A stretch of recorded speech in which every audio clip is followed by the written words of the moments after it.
Krishna, Hare Krishna, Hare Rama,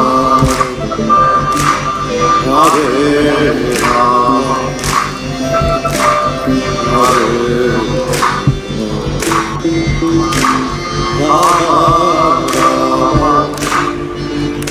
Hare Hare Krishna.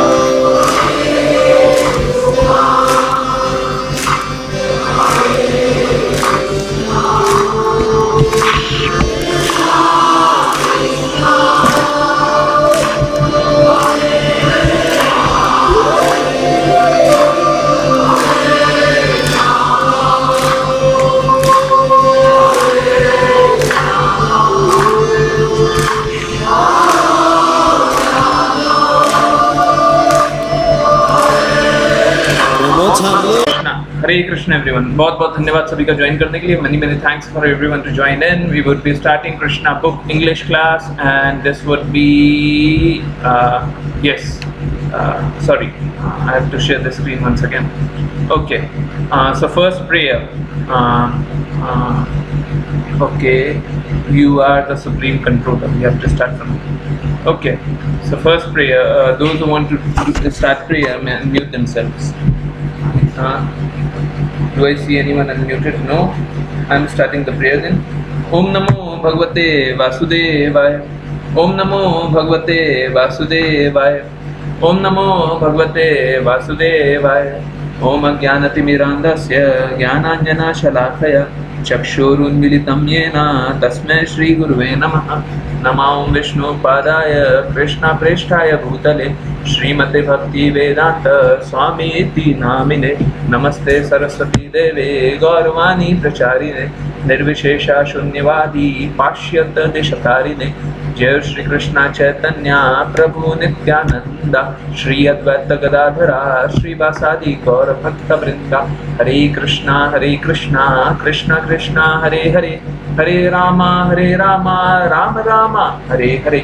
Hare Krishna Krishna Krishna Hare Hare Hare Rama Rama Rama Hare Hare.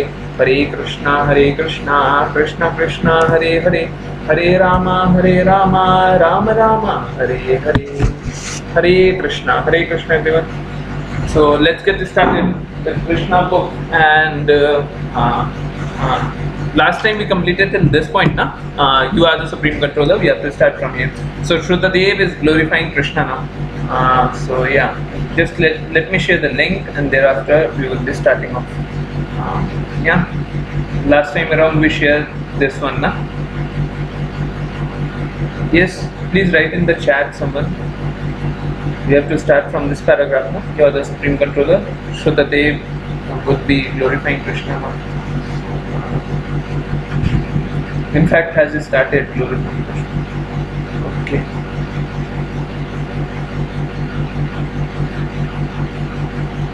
Yeah. Okay. I do not see even yes in the chat. Okay. I'm starting. I think this is it. Yeah. Okay. So those who want to read may unmute themselves.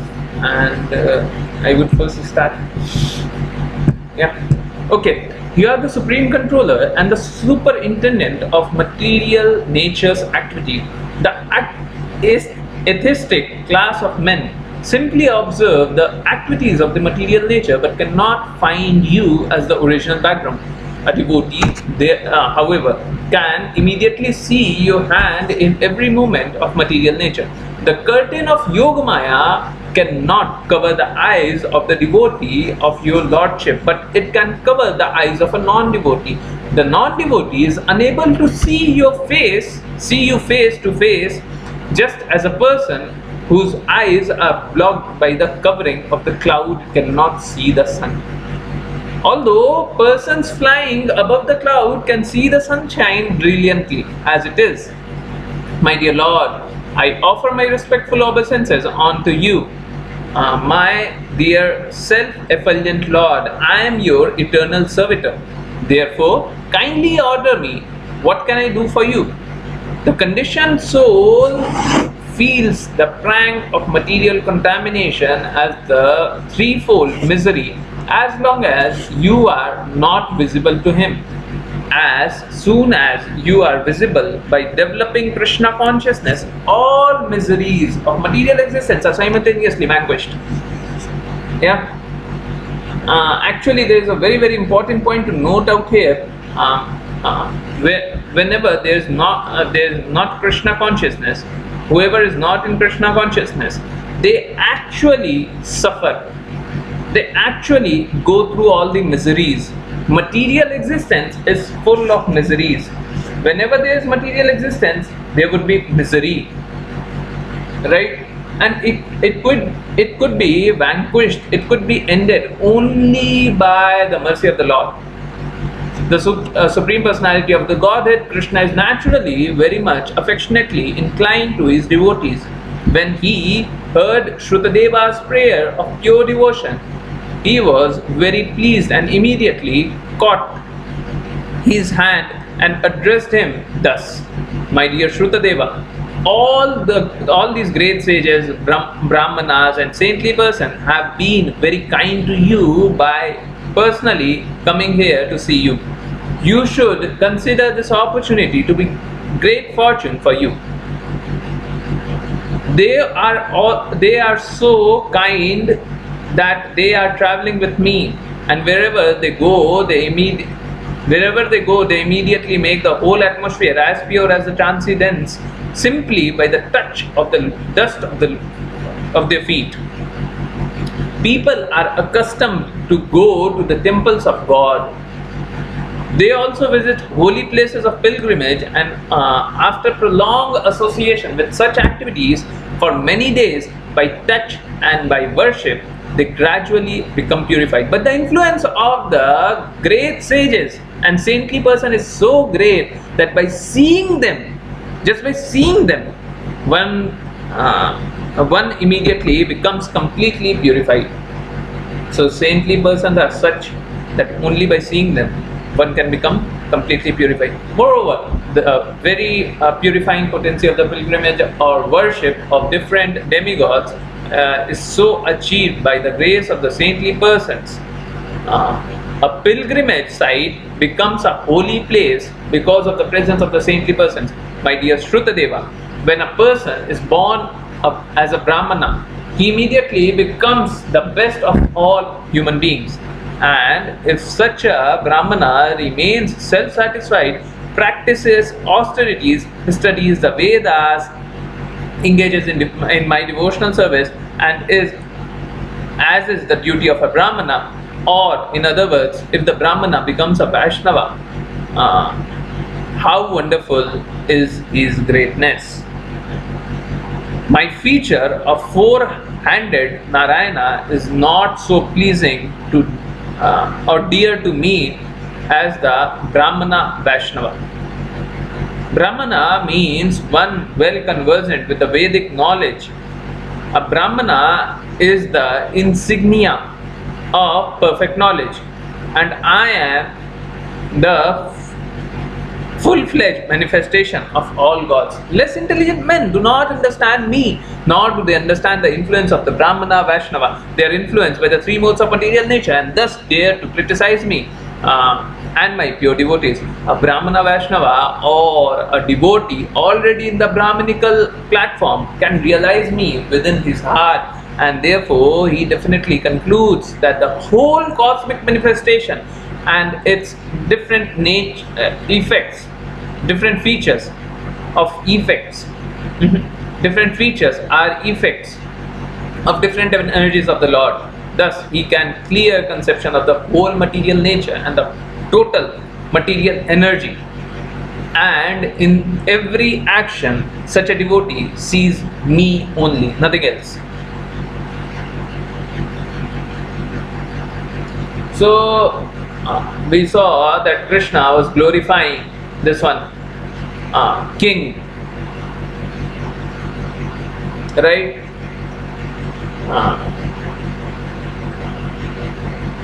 The king of Mithila. Now we are seeing Krishna is glorifying the Shrutadeva. and Krishna is glorifying the Brahmana. So which of the two is correct?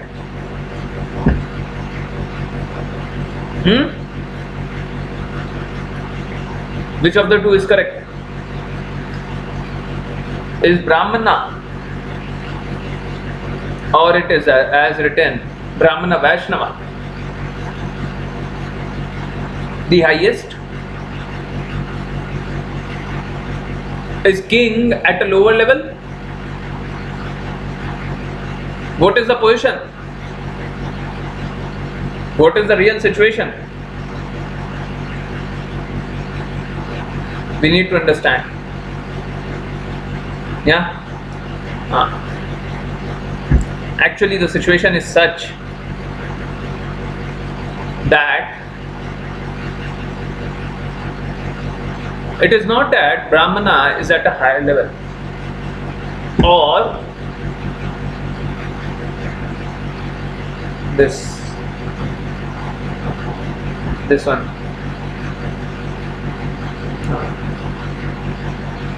King is at a higher level. Brahmana got this Brahmana birth only because his deed of last birth. Last birth he did very greatly acts, saintly acts, right? So he got Brahmana birth. Now, born as a Brahmana, he has prescribed duty as a Brahmana.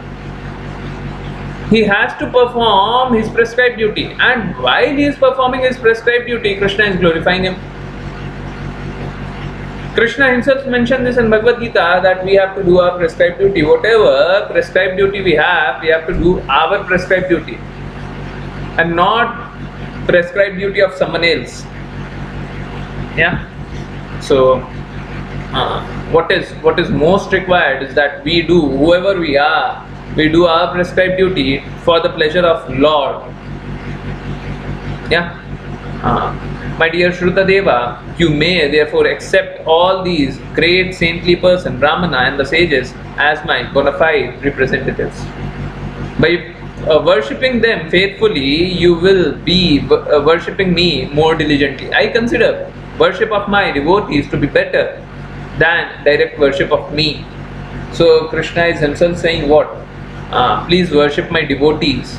Rather than worshipping me directly, just worship my devotees. If someone attempts to worship me directly without worshipping my devotees, I do not accept such worship, even though it may be presented with great opulence. So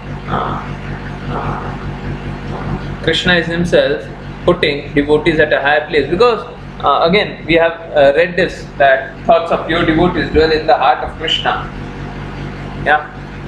Okay. Continuing. In this way, both the Brahmana, Shrutadeva, and the king of Mithila, under the direction of the Lord, worship both Krishna and his follower. The great sages and the saintly Brahmanas on an equal level of spiritual importance. Both Brahmana and the king ultimately achieve the supreme goal of being transferred to the supreme platform, spiritual world. The devotee does not know anyone except Lord Krishna, and Krishna is the most affectionate to his devotees. Lord Krishna remained in Mithila, both at the house of Brahmana Shrutadeva and the place of King Bahula Shrava. And after favoring them lavishly by his transcendental instruction, he went back to the city, to his capital city, Dwarka. The instructions they received from this incident is that King Bahula Shrava and Shrutadeva, the Brahmana, were accepted by the Lord on the same level. Yes, on the same level. Because both were pure devotees. This is the real qualification of being recognized by the Supreme Personality of Godhead, because it has become the fashion of the age to be falsely proud. Having taken birth in the family of Kshatriya or a Brahmana, we see persons without any qualification other than birth claiming to be Brahmana or Kshatriya or Vaishya. But as stated in the scriptures, In this age of Kali, everyone is born a Shudra. This is because there is no performance of the purificatory process known as samskara, which begin from the time of the time of the mother's pregnancy and continue to the point of individual's death. No one can be classified as a member of a particular caste, especially higher class, Brahmana, Kshatriya, Vaishya, simply by birthright. If one is not purified by the process of seed giving ceremony or garbhadana, samskara, he is immediately classified among the Shudras, because only the Shudras do not undergo this purificatory process. Sex life without the purificatory process of Krishna consciousness is merely the seed giving process of a Shudra or the animals. Krishna consciousness is therefore the best process of purification. By this process, everyone can come to the platform of a Vaishnava, which includes having all the qualification of a Brahmana. The Vaishnava are trained to become freed from the four sinful activities: illicit sex, indulgence in intoxication, gambling, and eating animal food. One cannot be on the Brahminical platform without having these preliminary qualification, and without becoming qualified Brahmana, one cannot become a pure devotee. Thus ends the Bhaktivedanta purport for the 86th chapter of Krishna, the kidnapping of Subhadra, and Lord Krishna's visiting Shrutadeva and Bahulashrava. Hare Krishna, Hare Krishna. So let's continue. Yes, let's continue. We will be continuing with chapter 87. Nothing more to discuss on this chapter. So this is chapter 87. Prayers by the personified Vedas. King Parikshit inquired from Sukdev Goswami. So Parikshit Maharaj is again asking questions.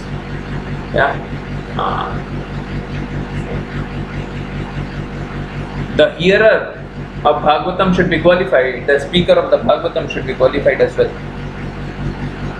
King Parikshit Maharaj inquired from Sukdev Goswami about a very important topic in understanding transcendental subject matter. His question was, since Vedic knowledge generally deals with the subject matter of three qualities of the material world, how then can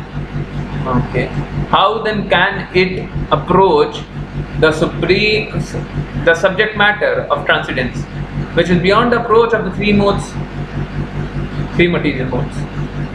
Since the mind is material and the vibration of the word is material sound, how can the Vedic knowledge expressed in the material sound, the thoughts of the material mind, approach transcendence? Description of the subject matter necessitates describing its source of emanation, its qualities and its activities. Such description can be possible only by thinking with the material mind and by vibrating material words.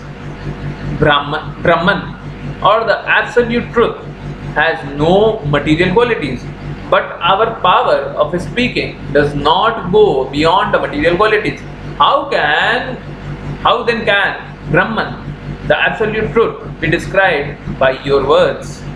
I do not see how it is possible to understand transcendence from such expression of material sound. The purpose of King Parikshit's inquiry was to ascertain that Sukdev Goswami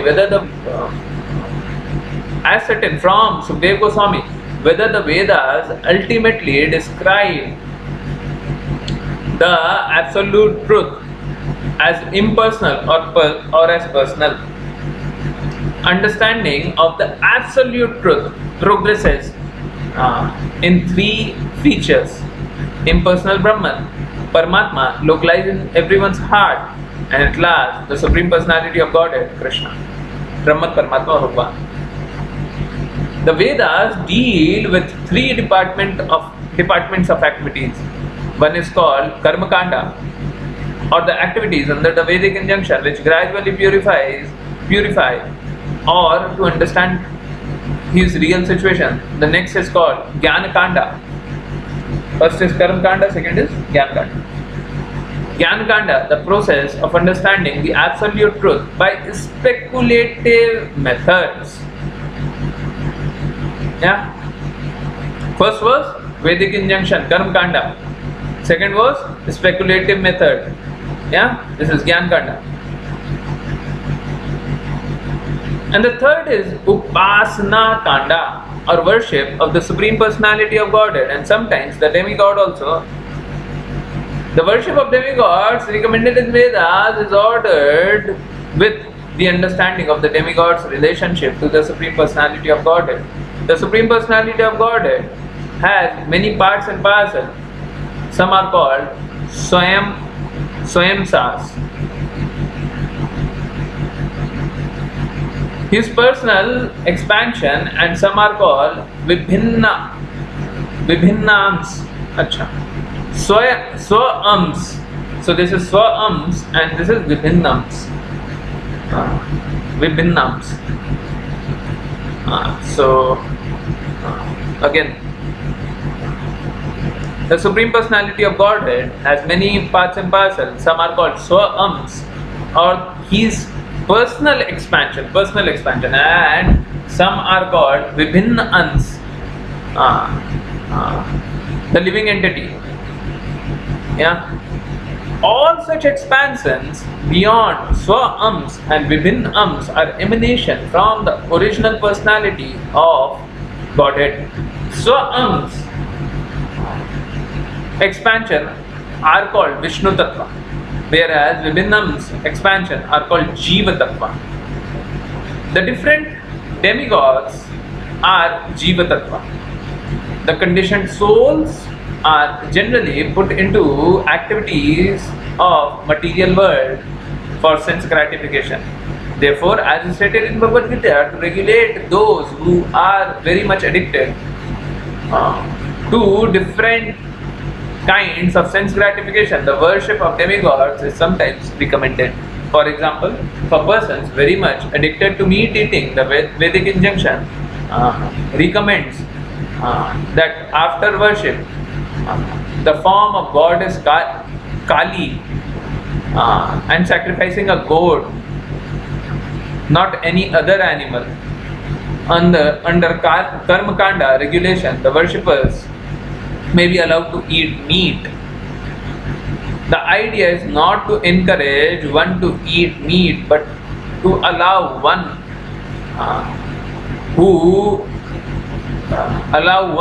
who insists on eating meat to eat it under certain restricted conditions. Therefore, worship of the demigod is not worship of the Supreme Personality, Supreme Absolute Truth. But the worshipping of the demigods, but by worshipping the demigods, one gradually comes to accept the Supreme Personality of Godhead in an indirect way. This indirect acceptance is described in Bhagavad Gita as avidhi. Avidhi means non-bona fide. Since demigod worship is not bona fide, the impersonalist stress concentration on the impersonal feature of the Supreme, of the Absolute Truth. King Parikshit's question was, which is the ultimate target of Vedic knowledge? This concentration on the impersonal feature of the Absolute, or the concentration on the personal feature? Yeah. So this is the question. After all, both the impersonal and the personal feature of the Supreme Personality of Lord are beyond our material conception. The impersonal feature of the Absolute, the Brahman effulgence, is but the rays of the personal body of Krishna. these rays of personal body of Krishna are cast all over the creation of the Lord, and the portion of the effulgence which is covered by the material clouds is called created cosmos of the three material qualities sattva, rajas and tamas. How can persons who are within the clouded portion called the material world conceive the absolute truth by the speculative mind?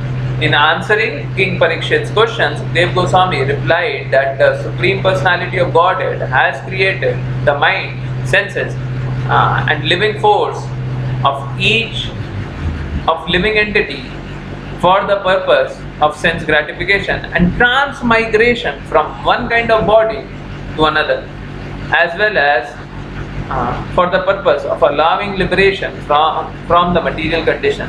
In other words, one can utilize the senses, mind and living force for sense gratification and transmigration from one body to another, or for the matter of liberation. So there are two ways.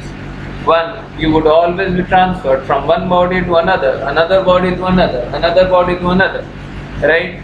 Or you can, through this body only,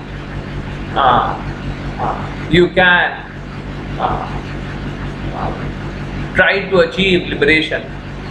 Once you achieve liberation, you are out of this material pranks of birth, death, old age and disease. The Vedic injunction are there to give the conditioned soul the chance of sense gratification under regulative principles, and thereby also to give them a chance for promotion to higher conditions of life. Ultimately, if the consciousness is purified, the objective of the life is to purify our existence. Yeah. If the consciousness is purified, one comes to the original position, and one comes to his original position and goes back home, back to Godhead. The living entity is intelligent. One therefore has to utilize his intelligence over the mind and senses. When the mind and senses are purified by proper use of intelligence, they are conditioned. Then the conditioned soul is liberated. Yeah. So it just says one thing. When we are using our senses for the owner of the senses, which is Rishikesh, Krishna, then the conditioned soul, we are liberated. Otherwise, if the intelligence is not properly utilized in controlling the senses and mind, the conditioned soul continues to transmigrate from one kind of body to another simply for sense gratification. Another point clearly stated in the answering of Sukadev Goswami is that it is the mind, senses and intelligence of the individual living entity that the Lord created. It is not stated that the living entity themselves were ever created. Just as a shining particle of the sun rays always exists with the sun, the living entity exists eternally as parts and parcel of the Supreme Personality of Godhead.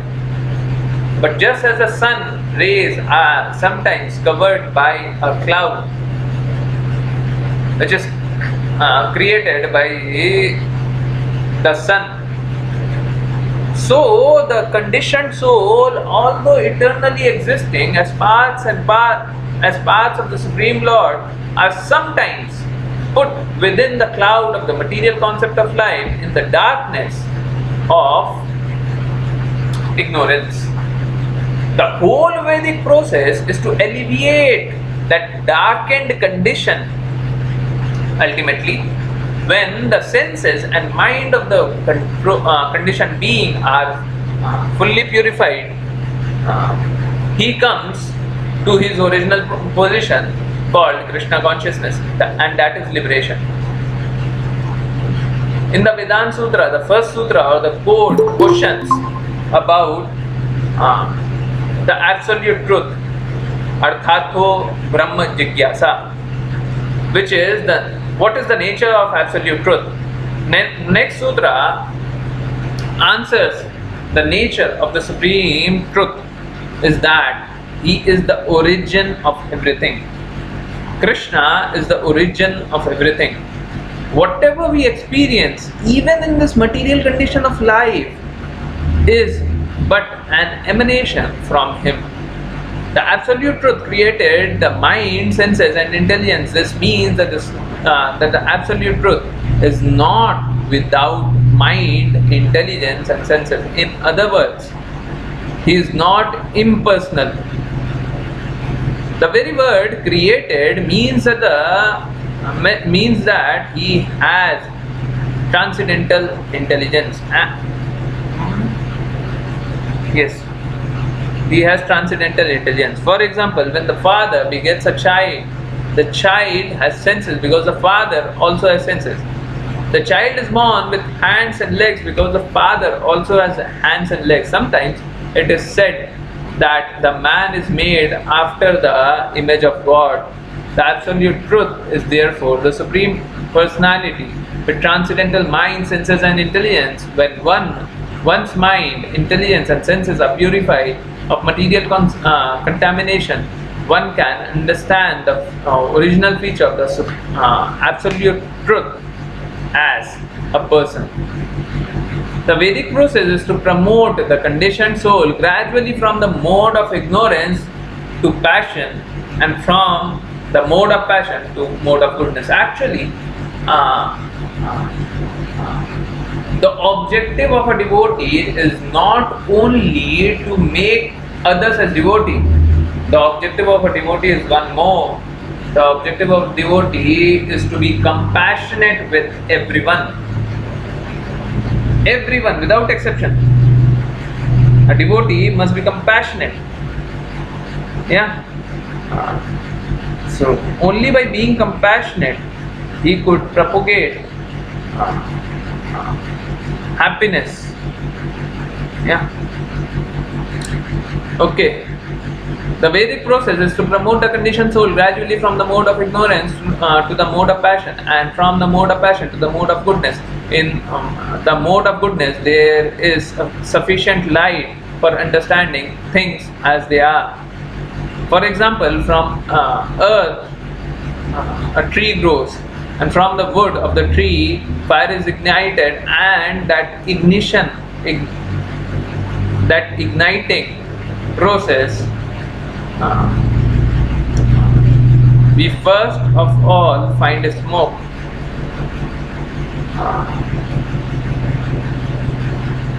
And the next stage is heat, and then fire. When there is actually fire, we can utilize it for various purposes. Therefore, fire is ultimate goal. Similarly, in the gross material stage of life, the quality of ignorance is very prominent.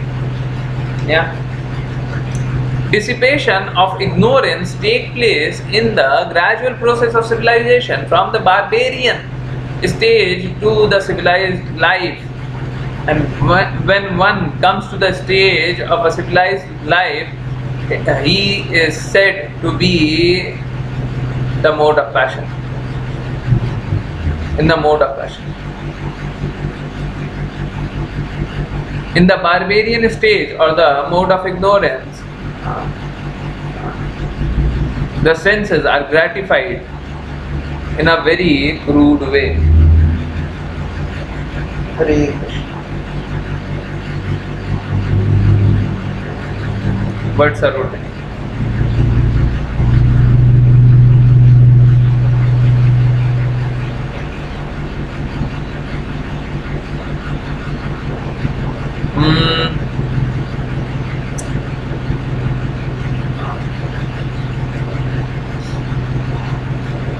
Where were we?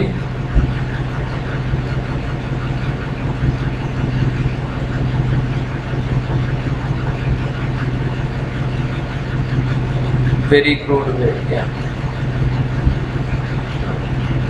Let's continue. Birds are flying now. It is becoming hard for me to read.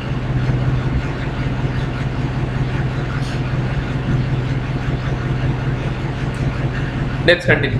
In the barbarian stage or in the mode of ignorance, the senses are gratified in a very crude way, whereas in the mode of passion or in the civilized life, the senses are gratified in a polished manner. But when one is promoted to the mode of goodness, one can understand what the senses and the mind are engaged in. Okay, one can understand that the senses and the mind are engaged in material activities only due to being covered by perverted consciousness. When this perverted consciousness is gradually transformed into Krishna consciousness, then the path of liberation is opened. So it is not that one is unable to approach the supreme truth by the senses and the mind. The conclusion is rather that the senses, mind and intelligence in the gross stage of contamination cannot appreciate the nature of the absolute truth. But when purified, the senses, mind and intelligence can understand what the absolute truth is. The purification process is called devotional service or Krishna consciousness. In the Bhagavad Gita it is clearly stated that the purpose of Vedic knowledge is to understand Krishna, and that Krishna is understood by devotional service, beginning with the process of surrender. This is very important. Yeah.